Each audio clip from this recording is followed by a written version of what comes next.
तो स्वागत है साथियों आपके अपने यूट्यूब चैनल विद्या संकल्प बाय सौरभ में। और आज हम देखने जा रहे हैं सीडीपी का टॉप 30 क्वेश्चंस। क्योंकि साथियों हम हिंदी, इंग्लिश और मैथ्स को लगभग हम बचपन से जानते होते हैं, पर ये जो सीडीपी है थोड़ा बाकी सब्जेक्ट से अलग है, इसलिए हमें इसमें ज़्यादा फोकस करने की ज़रूरत है साथियों। तो चलिए शुरुआत करते हैं हम पहले क्वेश्चन के साथ। अगर आप इस चैनल में नए हैं तो आप हमारी यूट्यूब चैनल विद्या संकल्प बाय सौरभ को सब्सक्राइब करें, ताकि आपको आगामी आने वाले वीडियो समय समय पर पता चलता रहे। तो साथियों हम शुरू करते हैं अपने पहले क्वेश्चन के साथ।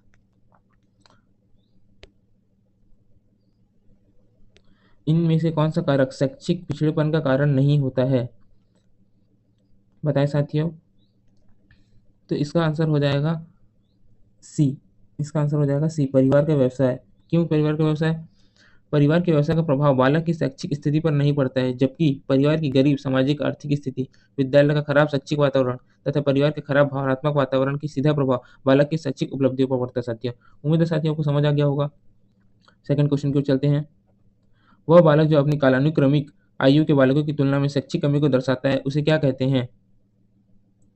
प्रतिभाशाली बालक, पिछड़ा बालक, असाधारण बालक, इनमें से कोई नहीं। तो साथियों उनका आंसर हो जाएगा पिछड़ा बालक। इसका आंसर हो जाएगा पिछड़ा बालक। हम थर्ड की ओर चलते हैं। किसने कहा कि किसने कहा कि सृजनात्मकता मनुष्य के मस्तिष्क की वह शक्ति है जिससे वह संबंधों का रूपांतरण द्वारा नई सामग्री का सृजन करता है, जिससे नए संबंध उत्पन्न होते हैं? थर्ड का आंसर साथियों हो जाएगा ए। थर्ड का आंसर हो जाएगा साथियों ए।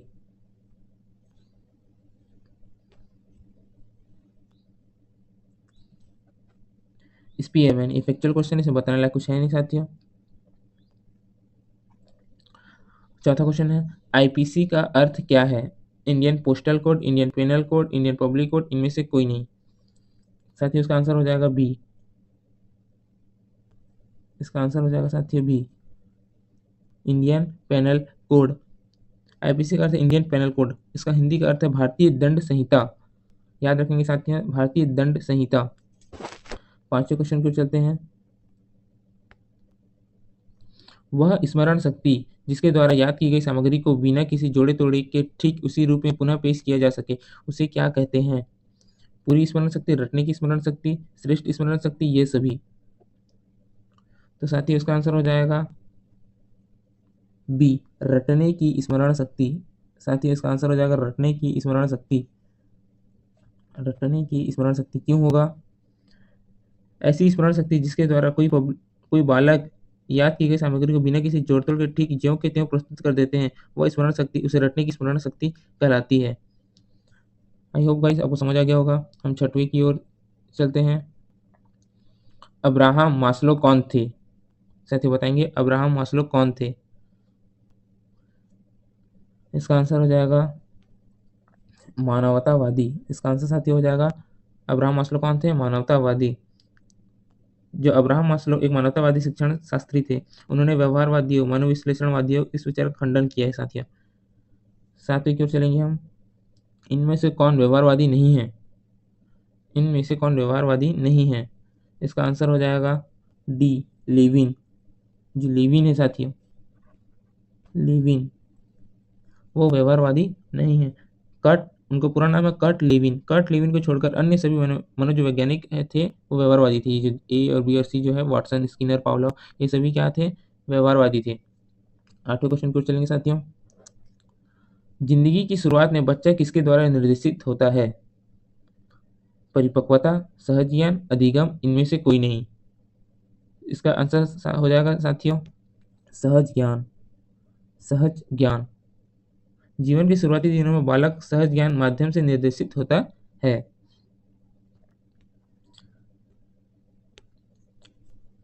9वां नंबर, निर्देशित चिकित्सा डायरेक्टिव थेरेपी किसने विकसित की? कार्ल रोजर, इलिश, स्किनर, इनमें से कोई नहीं। 90 का आंसर हो जाएगा इनमें से कोई नहीं। 10वें क्वेश्चन को चलते साथियों।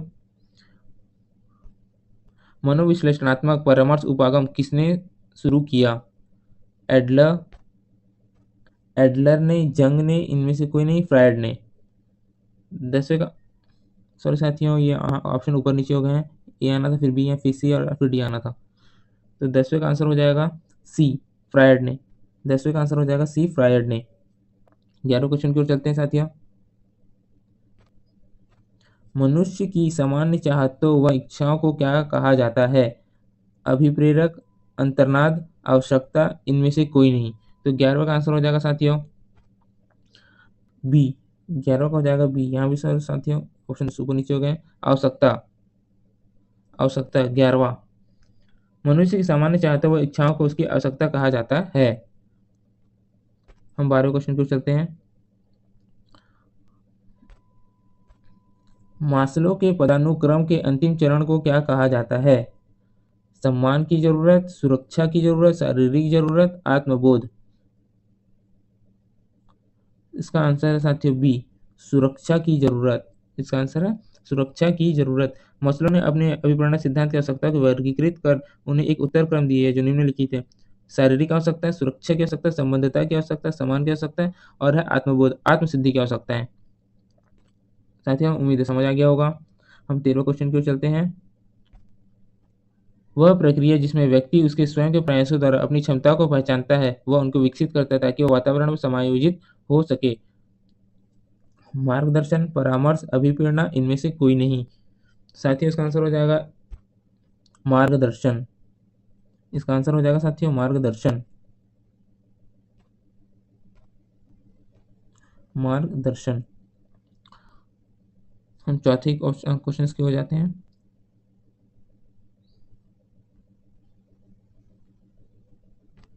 चौथा क्वेश्चन है, व्यवहारिक क्षमताओं में वह सापेक्ष स्थायी परिवर्तन जो कि प्रबलित अभ्यास के कारण होता है उसे क्या कहते हैं? अधिगम, अभिप्रेरणा, अभिवृत्ति, इनमें से कोई नहीं। आंसर हो जाएगा साथियों अधिगम। आंसर साथियों हो जाएगा अधिगम, अधिगम। क्यों होगा? सार्टे नॉर्थ स्ट्रेंज द्वारा चैपमैन के अनुसार अधिगम एक ऐसी प्रक्रिया है जिसके द्वारा अनुभूति या अभ्यास के फलस्वरूप व्यवहार में अपेक्षाकृत स्थायी परिवर्तन होता है। 5वां क्वेश्चन देखेंगे साथियों। सीफेलोकोडल प्रवृत्ति के अनुसार विकास की अग्रसरण कैसे होता है? सिर से पैर की ओर, पास से दूर के अंगों में, पैर से सिर की ओर, दूर से पास के अंगों में। इसका आंसर हो जाएगा साथियों ए। इसका आंसर हो जाएगा ए, सिर से पैर की ओर, सिर से पैर की ओर।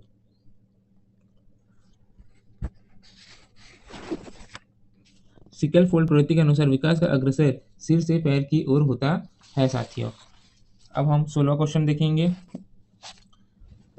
16वां क्वेश्चन क्या कहता है? गर्भाधान से बालक के जन्म तक की अवधि को क्या कहा जाता है? क्या कहा जाता है साथियों बताइए?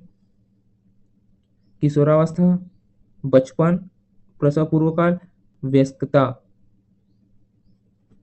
इसका आंसर हो जाएगा साथियों प्रसव पूर्व काल।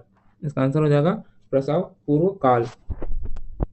मनोवैज्ञानिक विकास के दृष्टिकोण से गर्भाधान से लेकर पूरे जीवन काल को 10 अवस्थाओं में बांटा है, जिनके जिनके से प्रथम अवस्था प्रसव पूर्व अवस्था है जो गर्भधारण से प्रारंभ होकर जन्म तक की अवधि होती है। 17 क्वेश्चन की ओर चलते हैं। जीन पियाजे द्वारा परिभाषित अवस्था का वह संज्ञानात्मक विकास बालक के अपनी इंद्रियों के प्रयोग से दुनिया का पता लगाने का प्रयास से होता है। ज्ञानेंद्रिय अवस्था, पूर्व परिचालन अवस्था, ठोस अवस्था, इनमें से कोई नहीं। साथ ही उसका आंसर हो जाएगा ए, ज्ञानेंद्रिय अवस्था।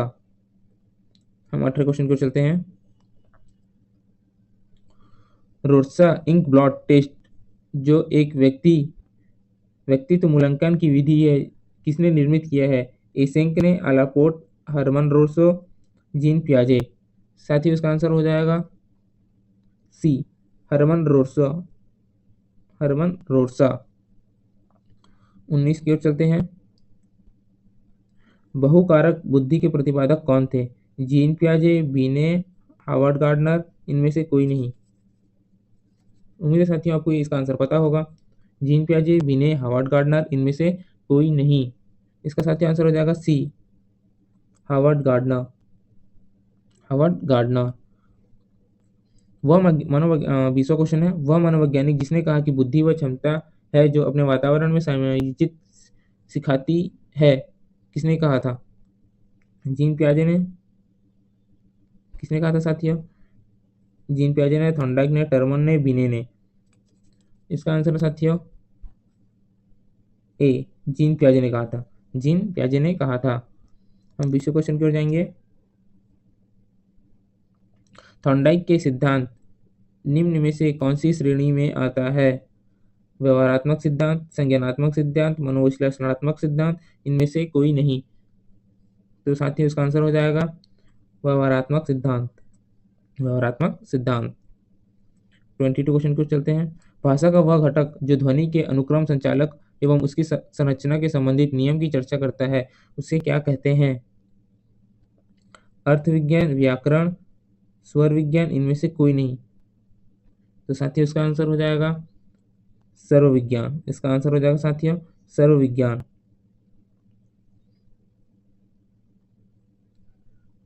हम 25वें क्वेश्चन को चलते हैं साथियों। मनुष्य की वह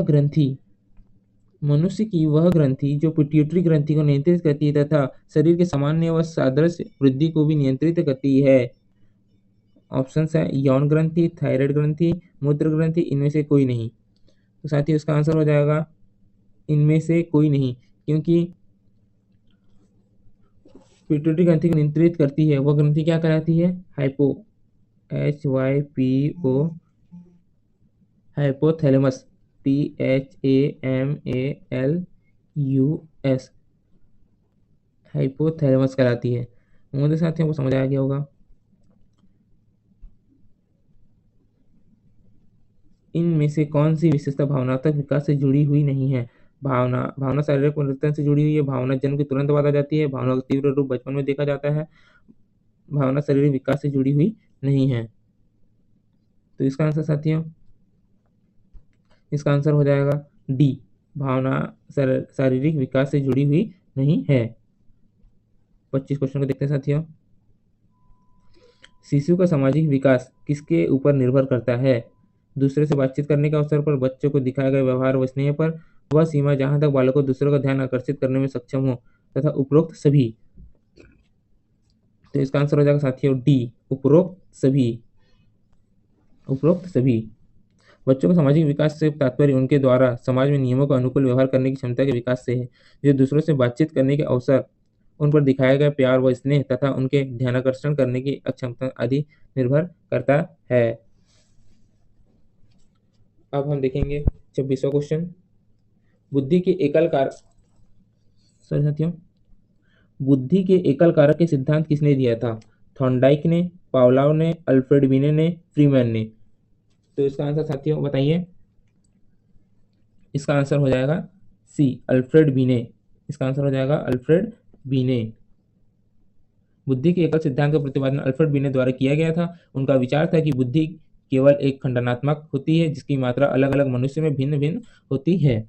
हम 27 क्वेश्चन को देखेंगे। बहिर्मुखी व्यक्ति वह होते हैं जो असामाजिक व मित्रत्व होते हैं, तनाव रहित होते हैं। ए बी दोनों, उपरोक्त में से कोई नहीं। इसका आंसर साथियों हो जाएगा सी, ए और बी दोनों, जो सामाजिक व मित्रत्व होते हैं तथा तनाव रहित होते हैं। 28 क्वेश्चन को देखेंगे साथियों। समाज मित्र विधि में सुपरस्टार कौन होता है? जिस व्यक्ति को अधिकतम लोग पसंद करें, जिसे बहुयुग्म द्वारा चुना जाए, ए और बी दोनों, उपरोक्त में से कोई नहीं। इसका आंसर हो जाएगा साथियों ए, जिस व्यक्ति को अधिकतम लोग पसंद करे, क्योंकि समाज में विधि उस व्यक्ति को उच्च सुपरस्टार माना जाता है जिसे लोग अधिकतम पसंद करते हैं। 1929वां क्वेश्चन क्या कहता है? जंग द्वारा सर्वप्रथम व्यक्तित्व के आकलन के लिए शब्द संघ परीक्षण कब बनाया गया? सन 1912, सन 1922, 1848, 1910। तो साथियों इसका आंसर हो जाएगा डी, 1910, सन 1910। नेक्स्ट क्वेश्चन पे चलते हैं।